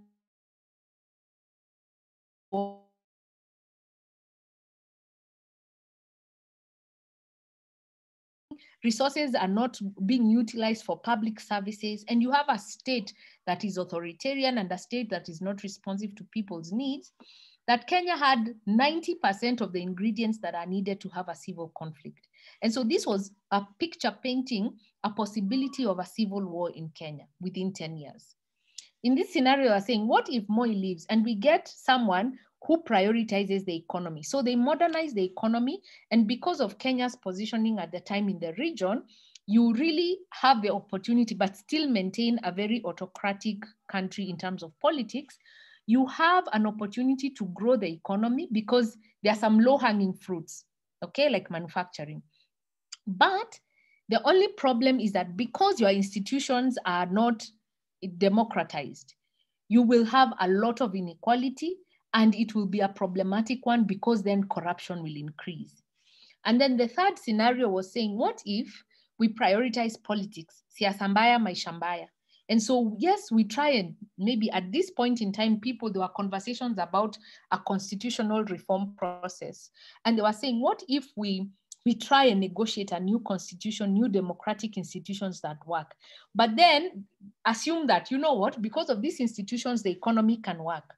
What then will happen? And they were saying this is like going up the hill, a lorry going up the hill, that it is a very hard road because Kenyans have so much vested interest and they are all like working at cross purposes. It will be so difficult to negotiate a new constitution. And they were saying, like the way a lorry goes up the hill, at some point you might actually stall as you try to climb up if people don't disagree. And that in fact, if then people disagree, then you go to the El Nino road, okay? And because people are poor, nothing stops them from actually going amok. So they presented these 3 scenarios and they were told, you cannot give us 3 scenarios that none of them has hope. And so they said, where Kenya has reached, we need to actually rethink our institutions and we need to rethink our economy. On the basis of that, so this is what I was presenting, and I was asking Kenyans, what kind of strategies would you put in place?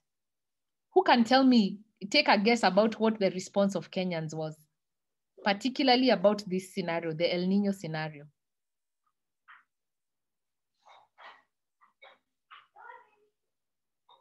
Anybody? I'm about to finish. I won't take so long. Chilande, karibu sana. What do you think Kenyans might have said? I don't know when you came in, so if I ambush you, just say. I can trust you. I was on a different timeline, so I was sneaking in, hoping that nobody will notice. Oh, look at my students. Oh my God. Yeah. Oh my God. Yes, I remember this work. And so surprisingly, I was even mentioning it, I think, to somebody recently. I was like, there was that work she was doing. I should go back to that report and see how it plays out now. Yes. It was just about that all. Now, as I reveal my age. Don't worry, I already revealed mine as well by saying I started working in 2000. Oh man. Yeah. No, it's bizarre. I think a lot of these thoughts at that time, I remember a lot of these concepts sounded just bizarre, like, fluff in the air, like, these people are so skeptical. I remember those kind of words, like, why would they think that things will happen this way? And now here we are. So I am so fascinated, honestly. Exactly. So we actually do say that scenarios are not predictions, but there's a way in which there are such obvious things that are going to happen. Like 2022 is a no-brainer. We need to prepare for some heightened tension because of an election, because our election cycles have tensions. And for you to say, I'll continue with business as usual is, fallacy. But Kenyan said, Katindi, we take this to the bank. We will never have a conflict in Kenya because we are the island of peace in the region. And so depending on the part of the country, actually, I want to have a teaser with you. Who do you think chose Maendeleo and who do you think chose Katiba? Anybody? Surely, guys, become more lively. We're about to finish. Omera, Nani, Mike. Daktari, that is an interesting scenario. Yes. Which part of the country do you think chose Katiba? And which one chose Maendeleo? Clearly place them, they're in a safe space. Yeah, there are those of us who are always on the front line and who are always ready to jump into any bandwagon that was singing Katiba and change. So, and then of course, there were those people kept on saying, wait a minute, this country is bigger than all of us. So I think the two groups were very clearly marked out. Yeah, but it's interesting. It follows our stereotypes. Western Kenya mostly chose Katiba, and in Central Province, Coast also chose Katiba. I think Northern Kenya was half-half. But, Maendeleo was very prominent around Rift Valley and around Central. So it's interesting that it went in our sort of like according to our stereotypes. But do you know what? In 2002, what happens? Kibaki comes into power. What is his first sort of like policy framework? economic recovery strategy, which takes us here. And what happens? People started saying, heri siku za Moi, because we are hearing the economy is growing by so much, but sisi hatuoni hizo pesa zimetoka wapi. 2000 pockets. Yeah? There was no money in our pockets. There wasn't money in the pockets, exactly. Katiba, 2005, bananas and oranges. We sambaratisha that thing. 2007, what happened? A contested election, poof, the country goes. And so we still insist scenarios are not predictions, but there are ways in which, and people were writing all manner of news articles saying, this country, we even tried to, my boss was trying to talk to the KANU government and say, the way things are, people are reaching the limits of the leadership of the KANU government. Please reconsider doing things a different way. So afterwards, when they lost, they called my boss and they were, when she was presenting, they were asking her, mbona hukutuambia mapema that the country has really shifted? So the point we are trying to make is when you're in power sometimes, or when you're in positions of privilege, you never notice that the emperor became naked a long time ago. And so the point to make is, again, a lot of them are never accurate. In fact, they say when scenarios are accurate, it's not good for you because they're not supposed to be predictions. And so as I close, the question becomes, what are the possible financial flow scenarios moving forward? This again was done by OECD. And of course, I was trying to unpack them to see whether they are speaking to our context. And so if you think about the unprecedented global recession or depression, if you think about the new forms of domination, possibly through global technology companies, the digital divide, if you think about corporatization of things, this emphasis on trade, if you think about the structural change that is coming because of, these regime issues, this issue, geopolitical relations, debt, you think about changing priorities, if you think about deepening poverty and vulnerability and what we were calling the VUCA world, what might it produce? And we were saying it might produce 3 possible scenarios. The first one is where those countries, even if they are having fewer resources, they might decide this is a catastrophe. We need to find a way to recover from the COVID and other crises. And so they increase budget support. Of course, there are a lot of assumptions that go with that. The second is that we decide that, what, we can't go more than that because even as we are rebuilding, let's maintain the what was there pre-COVID. And then the last one is, hey, kila mtu ajipange kwa sababu gani, even as we are rebuilding. So let's just everyone for themselves and God for us all. And so based on those 3 scenarios, one can argue and say, if I found myself in this scenario, how would I position myself adequately to get, to optimize on my opportunities? Or if I found myself here, how do I minimize the threats? And so that is the end of the presentation, really. And the reason you do scenarios is then you come back and say, you strategize. We do what is called, you bring the future back to the present and say, if I was living this reality now, what are some of the steps I would take to make sure that I am well prepared for any eventuality? Okay. And one of the reasons why the Kenya scenarios process failed is because everyone refused, apart from having a successful tool that could have saved us from the trauma we went through in those 7 years, we never strategized, used it for strategy. And that was the failure of that scenarios process. So in conclusion, I think I'm saying donors will reprioritize issues, definitely.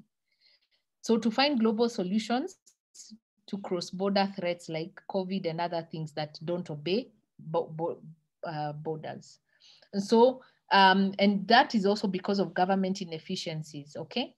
I was in a forum somewhere where someone is actually trying to build some innovation on how to detect a disease, like how to detect COVID by the time it gets to 5 people in one, so that it doesn't go past those 5 people. That is that early detection, okay?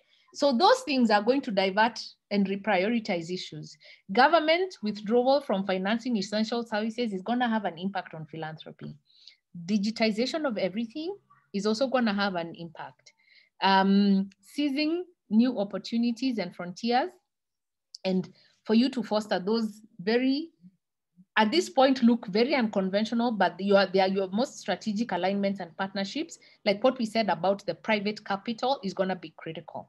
And then balancing between what you need to do in the short term, but also how do you need to prepare for the long term. So I want to close with a video, and then maybe we can have a minute or two for question, answers, or some discussion.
Okay, guys, thank you very much. Sorry, a lot of information, but I hope good food for thought. So Evans, I give you back the meeting. I would appreciate maybe 1 or 2 questions before we close, but it's up to you.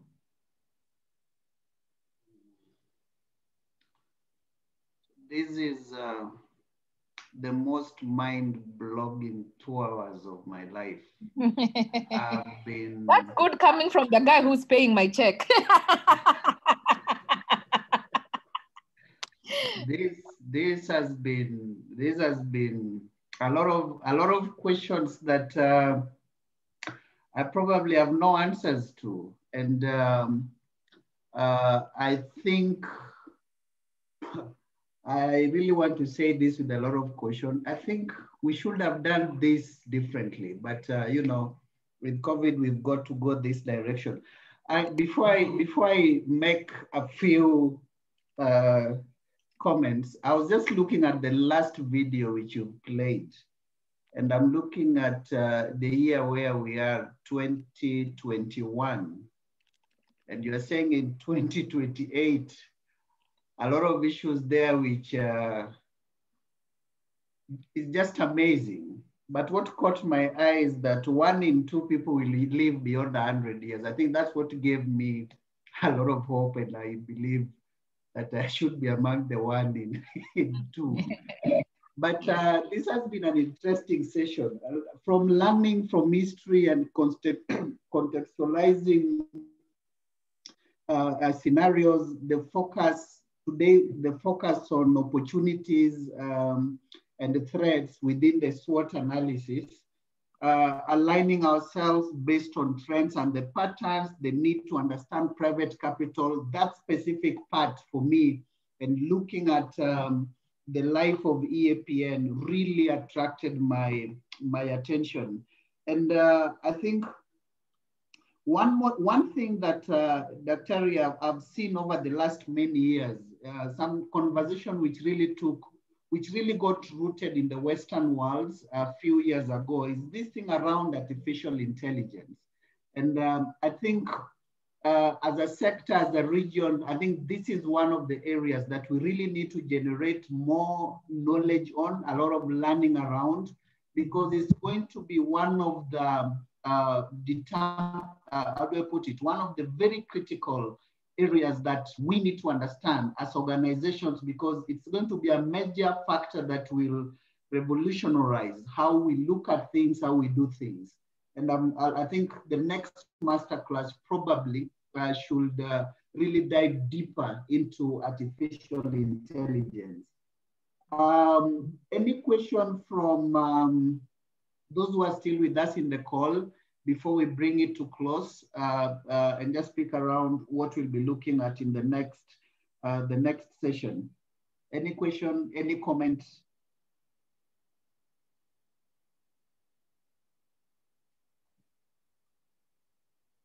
So James is saying it would be interesting to have a discussion in a future session on what we need to do differently based on what would or might happen in 2028. I agree. One of the issues I could raise there is, if people are going to be bigger consumers, will they have money to give? Will they have the culture of giving? And so what does that mean for philanthropy? So that's a very useful discussion. I don't have answers. Mine is to provoke thought, to help you learn. Then you are the sector experts. Jitafteni. Yeah. So any other comments?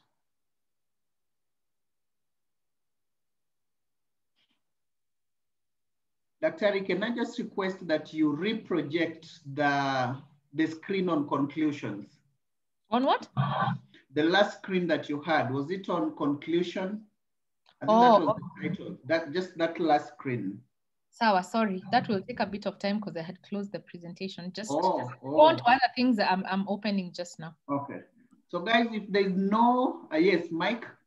I think looking at what these two sessions, last week and this week, it clearly says philanthropy as a sector, and of course the larger civil society, has a lot of thought processes to go through, looking at not just the future, but interpreting the current situations that are ongoing and repositioning itself in terms of survival, but also to create much more in terms of, to create opportunities, reposition for better opportunities that are coming.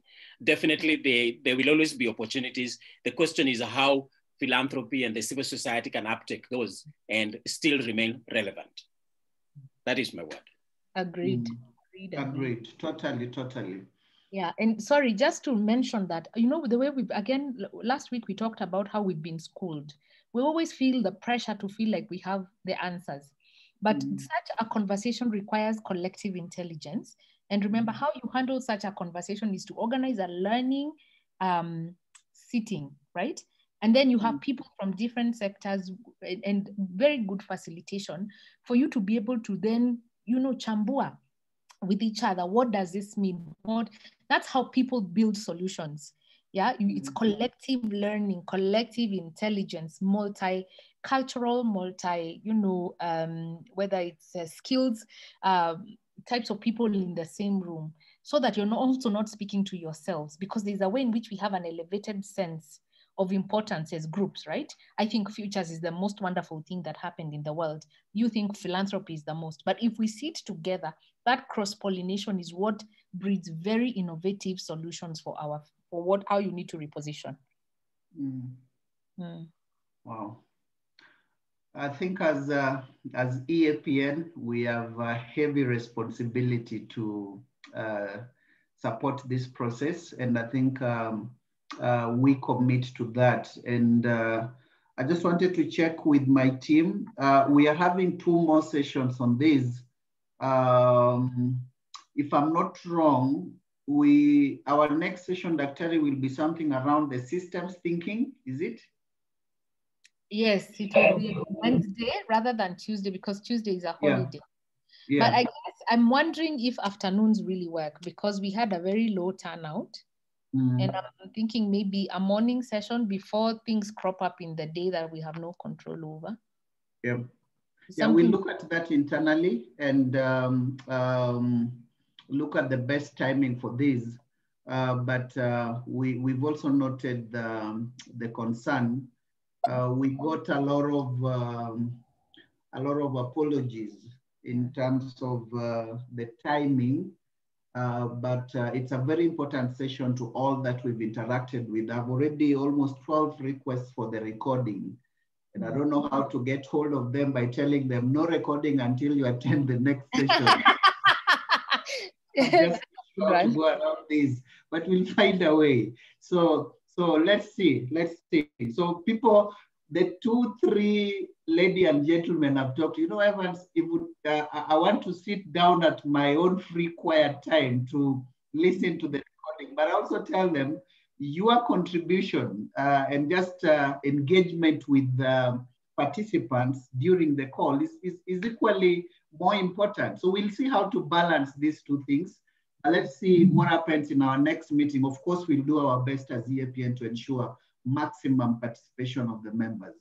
So, Asanteni Sana, thank you so much, Dr. Thanks to all of you. Chilande Asanteni. Let's look forward to the next session, and I hope to see all the 14 of you in that session, of course, plus those whom will find time to join. But Dr. we have a lot to do. I'll give you a call after this to just talk about some opportunities that this is equally unpacking beyond the membership of EAPN to the entire sector. So let's see how this goes. Thank you, and looking forward to seeing all of you. Take care. Guys, thank you. I've really enjoyed myself. Yeah. Me too. Yeah. Okay. Bye. Thank you. Bye. Bye.